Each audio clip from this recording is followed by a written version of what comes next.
Zinan nimet näme?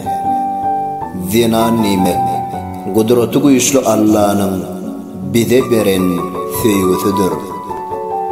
Zinan nimet eneňdir. Ýary gece ýatýanlar, daňsaz berse dogaňdyr. Aňzaklarda doňanlar. Horzar etmejek bolup, gece gündüz alganlar. Sebäbi ol eneňdir. Zinan nimet uyandır. Yüzün nuru tuwagy, utonjundur hayandır.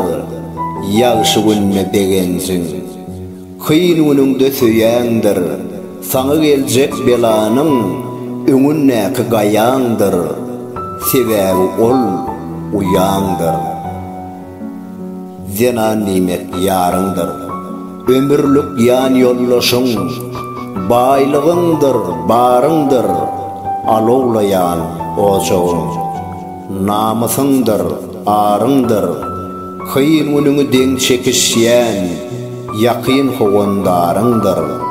Sebäbi ol ýaryňdyr. Zinan nimet paýdyňdyr. Keşne kalbyň ganlarjak, aýdymyňdyr, sadyňdyr. Ömre şatlyk getirecek. Gülgün çolu ýadyňdyr. Oğul bilen deň durjak. Dowamyňdyr, ýyzyňdyr. Sebäbi ol gyýzyňdyr.